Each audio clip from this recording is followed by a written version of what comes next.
The City of Ember, Chapter 20, The Last Message. Friday. They tell us we are leaving tonight. I knew it would be soon. The training has been over for nearly a month now, but still it feels sudden. It feels like a shock. Why did I agree to do this? I am an old woman, too tired to take up a new life. I wish now that I'd said no when they had asked me. I have put everything I can into my one suitcase. Clothes, shoes, a good wind-up clock, some soap, an extra pair of glasses. Bring no books, they said, and no photographs. We have been told to say nothing, ever again, about the world we come from. But I am going to take this notebook anyhow. I am determined to write down what happens. Someday someone may need to know. Saturday. I went to the train station yesterday evening as they told me to and got on the train and they told me to take. It took us through Spring Valley, and I gazed out the window at the fields and the houses of the place that I was saying goodbye to, my home and my family's home for generations. I rode for 2 hours until the train reached a station in the hills.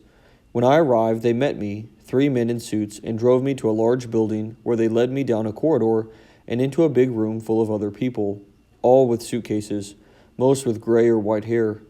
Here we have been waiting now for more than an hour. They have spent years and years making this plan. It's supposed to ensure that no matter what happens, people won't disappear from the earth. Some say that will never happen anyhow. I'm not so sure. Disaster seems very close. Everything will be all right, they tell us, but only a few people believe them. Why, if it's going to be all right, do we need to see it getting worse every day? And of course, this plan is proof that they think the world is doomed. All the best scientists and engineers have been pulled in to work on it. Extraordinary efforts have been made, efforts that would have done more good elsewhere. I think it's the wrong answer, but they asked me if I would go. I suppose because I've spent my life on a farm and I know about growing food. In spite of my doubts, I said yes. I'm not sure why. There are 100 of us, 50 men and 50 women. We are all at least 60 years old. There will be 100 babies too. 2 babies for each pair of parents. I don't know yet which one of these gentlemen I'll be matched with. We are all strangers to one another. They planned it that way. They said there would be fewer memories between us. They want us to forget everything about the lives that we've led and the places we've lived. The babies must grow up with no knowledge of a world outside, so that they feel no sorrow for what they have lost. I hear some noises across the room. I think it's the babies arriving. Yes, here they come, each being carried by one of those gray-suited men. So many of them, so small. Little scrunched-up faces, tiny fists waving. I must stop for now. They're going to pass them out. Later. We're traveling again, on a bus this time. It is night, I think, though it's hard to be sure, because they have boarded up the windows of the bus from the outside. They don't want us to know where we're going. I have a baby on my lap, a girl. She has a bright pink face and no hair at all.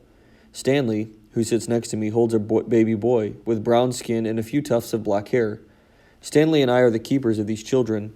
Our task is to raise them in this new place we're going to. By the time they are 20 or so, we'll be gone. They'll be on their own, making a new world. Stanley and I have named these children Star and Forest. Sunday. The buses have stopped, but they have not allowed us to get out yet. I can hear crickets singing and smell the grass, so we must be in the country, and it must be night. I'm very tired. What kind of place can this be, safe from earthly catastrophes? All I can guess is that it must be underground. The thoughts fill me with dread. I'll try to sleep a little now. Later. There was no chance to sleep. They called us off the buses, and we stepped out into a landscape of rolling hills in full moonlight. That's the way we'll be going in, they told us, pointing to a dark opening in the hill we stood on. Form a line there, please. We did so. It was very quiet, except for the squalling of a few of the babies. If the others were like me, they were saying goodbye to the world. I reached down to touch the grass and breathed deeply to smell the earth. My eyes swept over the silver hills, and I thought of the animals prowling softly in the shadows or sleeping in their burrows, and the birds standing beneath the leaves of the trees with their heads tucked under their wings. Last, I raised my eyes to the moon, which smiled down on us from a long, cold distance away. The moon will still be here when they come out, I thought. The moon and the hills, at least. The opening led us into a winding passage that ran steeply downhill for perhaps a mile. It was hard going for me. My legs are not strong anymore. We moved very slowly. The last part was the worst. A rocky slope where it was easy to miss your footing and slip. This led down to a pool. By the shore of the pool, our group of aged pioneers gathered. Motorboats were waiting here for us, equipped with lanterns. When it's time for people to leave this place, is this the way they will come? I asked. Our pilot, who has a kind face, said, yes. But how will they know there's a way out if no one tells them? I said. How will they know what to do? They're going to have instructions, said the pilot. They won't be able to get at the instructions until the time is right, but when they need them, the instructions will be there. But what if they don't find them? What if they never come out again? I think they will. People find a way, though, through just about anything. That was all that he would say. I am writing these notes while our pilot loads the boats. I hope he doesn't notice. It ends there, said Lena, looking up. He must have noticed, said Dune, or she was afraid he would, so she decided to hide it instead of taking it with her. She must have hoped someone would find it. Just as we did, he pondered. But we might not have it if it hadn't been for Poppy. No, and we wouldn't have known that we came from here. The fiery circle had moved up in the sky now, and the air was so warm that they took off their coats. Absently, Dune dug his finger into the ground, which was soft and crumbly. But what was this disaster that happened in this place, he said. It doesn't look ruined to me. It must have happened a long, long time ago, said Lena. I wonder if people still live here. They sat looking out over the hills, thinking of the woman who had written in the notebook. What had her city been like, Lena wondered. Like Ember, in some way, she imagined. A city with trouble where people argued over solutions. A dying city? But it was hard to picture a city like Ember here in this bright, beautiful place. How could anyone have allowed such a place to be harmed? What do we do now? Asked Lena. She wrapped the notebook in its covering again and set it aside. We can't go back up the river and tell them all that to come out here. No, we could never make the boat go against the current. Are we here alone then forever? Well, maybe there's another way in, some way that lets you walk down to Ember, or maybe there's another river that runs the other way. We have candles now. We could cross the unknown regions if we found a way to get there. This was the only plan they could come up with. So all day long they searched for another way in. Under the brow of the hill they found a hole where a stream wandered into the dark. The water was good to drink, but the hole was far too small for them to fit through. There were gullies full of shrubs, and Lena and Dune crawled along the leaves and prickly branches, but found no openings. Bugs buzzed around their ankles and past their eyes. Brown earth stained their hands, and pebbles got into their shoes. Their thick, dark, shabby clothes got all full of prickly things, and since they were much too hot anyhow, they took most of them off. They had never felt such warmth against their skin and such soft air. When the bright circle was at the top of the sky, they sat for a while in the shade of one of the tall plants on the side of the hill, in a place where the thick brush gave way to a clearing. Poppy went to sleep, but Lena and Dune sat looking out over the land. Green was everywhere, in different shades, like a huge, brilliant, gorgeous version of the overlapping carpets back in the rooms of Ember. Far away, Lena saw a narrow gray line curving like a pencil stroke across a sweep of green. She pointed this out to Dune, and both of them squinted hard at it, but it was too far away to see clearly. Could it be a road? Said Lena. It could, said Dune. Maybe there are people here after all. I hope so, said Dune. There's so much I want to know. They were still gazing at the far-off bit of gray when they heard something moving in the brush nearby. Leaves rustled. There was a scraping, shuffling sound. They stiffened and held their breath. The shuffling paused, then started up again. Was it a person? Should they call out? But before they could decide what to do, a creature stepped into the clearing. It was about the same size as Poppy, only lower to the ground, because it walked on 4 legs instead of 2. Its fur was of deep rust red. Its face was a long triangle. Its ears stood up in points, and its black eyes shone.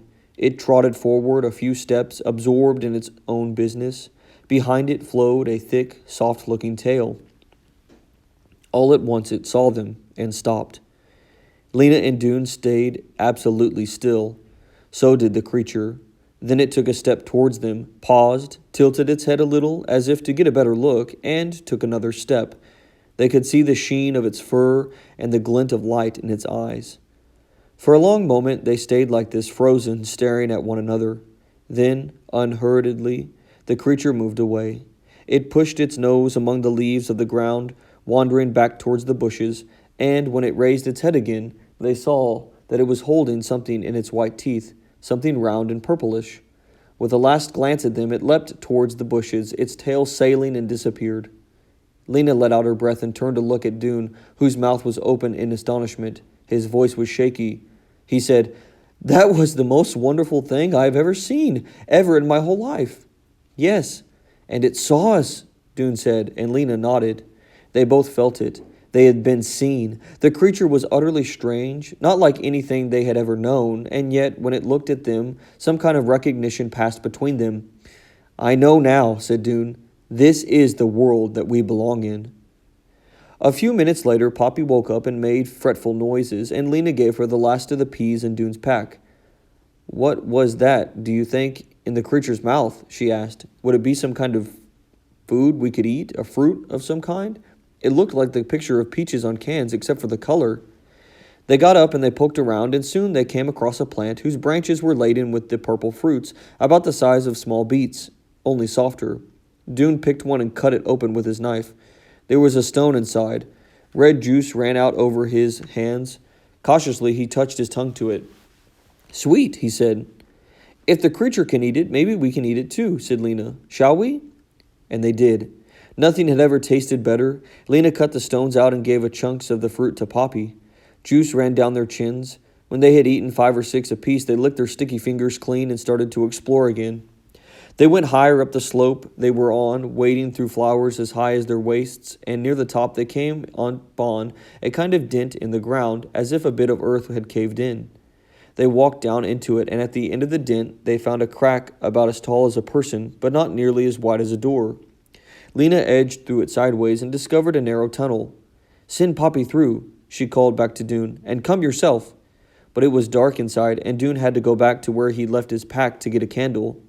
By candlelight they crept along until they came to a place where the tunnel ended abruptly, but it ended not with a wall, but with a sudden huge nothingness that made them gasp and step back. A few feet beyond their shoes was a sheer, dizzying drop. They looked out into a cave so enormous that it seemed almost as big as the world outside. Far down at the bottom shone a cluster of lights. It's Ember, Lena whispered. They could see the tiny bright streets crossing each other in the squares, little chips of light, and the dark tops of buildings. Just beyond the edges was the immense darkness. Oh, our city, Dune! Our city is at the bottom of this hole. She gazed down through the gulf, and all of what she had believed about the world began to slowly break apart. We were underground, she said, not just the pipeworks, but everything. She could hardly make sense of what she was saying. Dune crouched on his hands and knees, looking over the edge. He squinted, trying to see minute specks that might be people. What's happening there, I wonder? Could they hear us if we shouted? I don't think so. We're much too far up. Maybe if they looked into the sky, they'd see our candles, said Lena. But no, I guess they wouldn't. The street lamps would be too bright. Somehow, we have to get a word to them, said Dune, and that was when the idea came to Lena. Our message, she cried. We could send our message. And they did. From her pocket, Lena took the message that Dune had written, the one that was supposed to have gone to Clary, explaining everything. In small writing, they squeezed in this note at the top. Dear people of Ember, we came down the river from the pipeworks and found the way to another place. It is green here and very big. Light comes from the sky. You must follow the instructions in this message and come on the river. Bring food with you. Come as quickly as you can. Lena Mayfleet and Dune Harrow. They wrapped this message in Dune's shirt and put a rock inside of it. Then they stood in a row at the edge of the chasm. Dune in the middle, holding Poppy's hand and Lena's. Lena took aim at the heart of the city, far beneath her feet. With all of her strength, she cast the message into the darkness, and they watched as it plunged down and down.